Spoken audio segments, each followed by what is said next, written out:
Podcast Network Asia.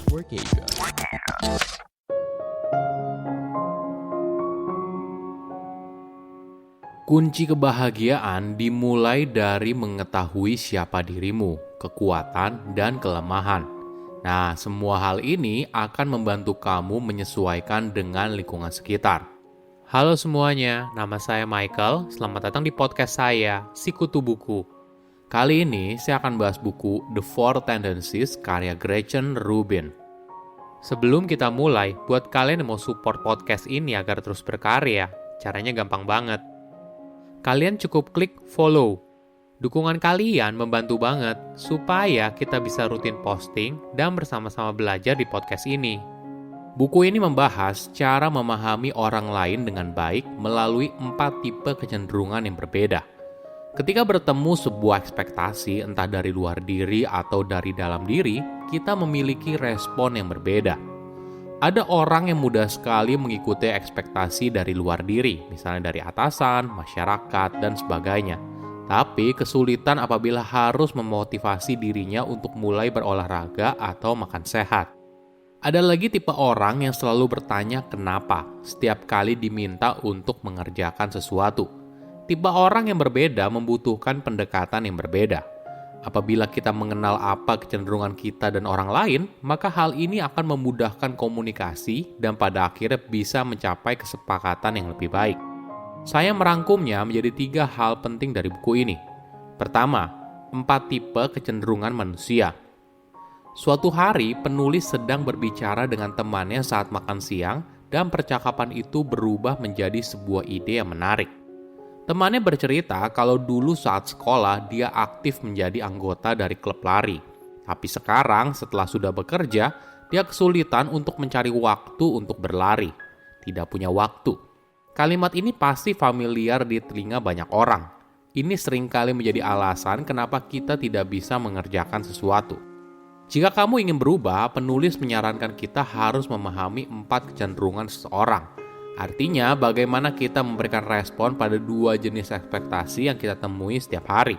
Ekspektasi dari luar diri yang berasal dari pekerjaan atau masyarakat, dan ekspektasi dari dalam diri yang kita buat sendiri. Kecenderungan yang pertama yaitu upholders. Tipe orang ini cukup baik dalam memenuhi kedua jenis ekspektasi, yang berasal dari luar maupun dari dalam diri. Kedua, questioners. Tipe orang ini bisa memenuhi ekspektasi dari dalam diri, tapi kesulitan dan selalu mempertanyakan ekspektasi yang berasal dari luar diri. 3. Obligers. Tipe orang ini mampu memenuhi ekspektasi yang berasal dari luar diri, tapi kesulitan ketika ekspektasi tersebut berasal dari dalam diri. Keempat, rebels. Tipe orang ini sulit memenuhi baik ekspektasi diri sendiri maupun orang lain. Sebelum kita belajar lebih jauh, ada catatan yang penting. Keempat kecenderungan yang saya jabarkan bukan bermaksud untuk mengkotak-kotakan di mana kamu berada. Tapi jauh lebih penting, kita jadi memahami siapa diri kita dan bagaimana kita menciptakan strategi agar kita bisa mencapai apa yang kita inginkan dalam hidup. Jadi, di dalam hidup kita pasti memenuhi berbagai tipe orang yang berbeda. Nah, pengetahuan ini membantu kita dalam bersikap. Misalnya, jika kamu bertemu seseorang dengan tipe upholders, maka kamu perlu memberikan instruksi jelas apa yang harus dikerjakan, karena orang dengan tipe ini menghargai kemandirian dan hasil.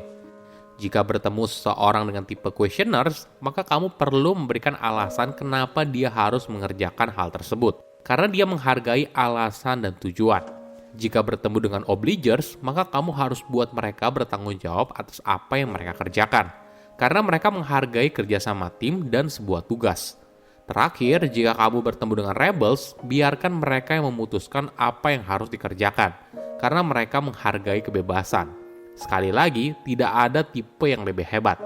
Semua punya kekuatan dan kelemahannya masing-masing. Jika kamu ingin sukses, kamu perlu memahami bagaimana masing-masing tipe bekerja, dan ini akan membantu kamu berkomunikasi dengan orang lain.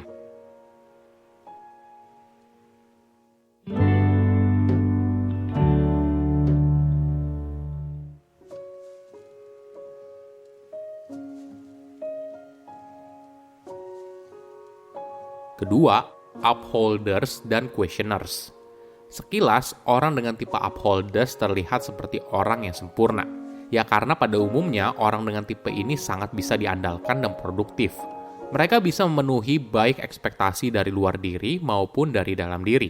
Upholders sangat suka dengan jadwal, to-do list, dan ingin punya pemahaman yang jelas soal apa yang diharapkan.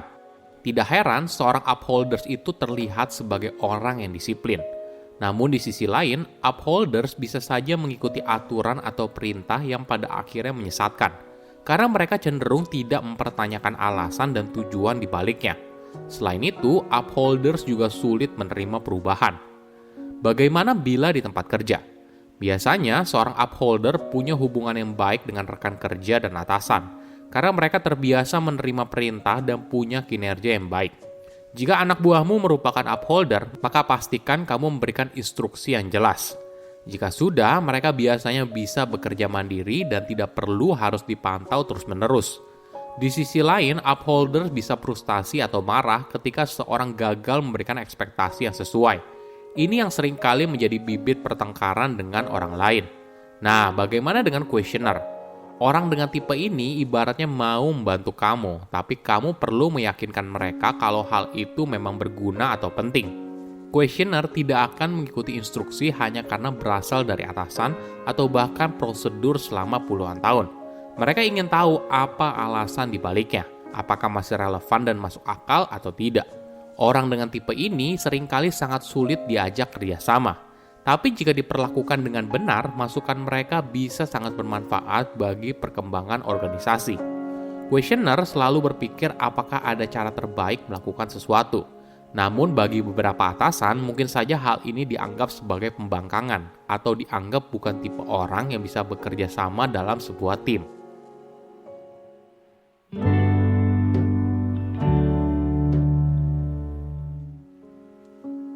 Ketiga, obligers dan rebels.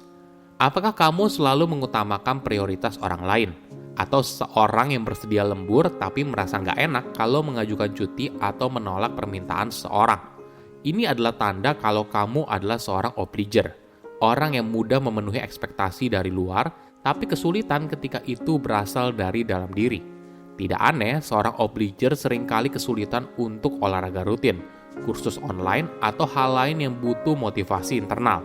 Menariknya, obliger merupakan tipe orang terbanyak di dunia. Hal ini bisa dimaklumi. Bayangkan kalau dunia ini isinya questioner atau rebel. Tentunya bisa terjadi kekacauan di mana-mana. Tapi ketika banyak orang yang dengan mudah memenuhi ekspektasi orang lain, maka akan tercipta masyarakat yang lebih teratur. Penulis memberikan tips yang menarik. Karena obliger sulit memenuhi ekspektasi diri sendiri, maka kamu bisa gunakan ekspektasi dari luar. Misalnya, kamu tinggal sendirian dan sulit sekali merapikan tempat tinggal.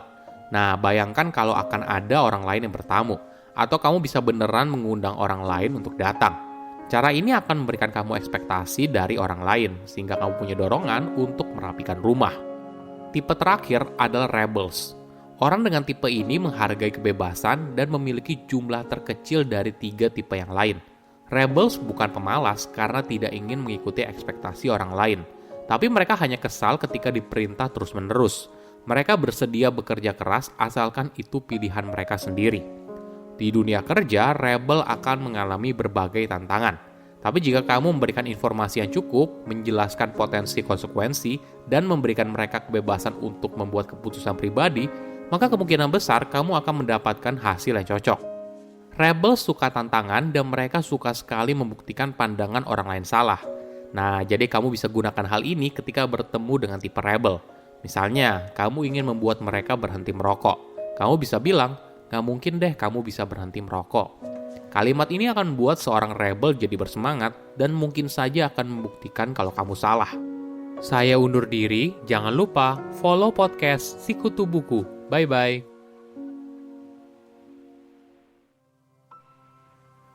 Pandangan dan opini yang disampaikan oleh kreator podcast, host, dan tamu tidak mencerminkan kebijakan resmi dan bagian dari podcast Network Asia.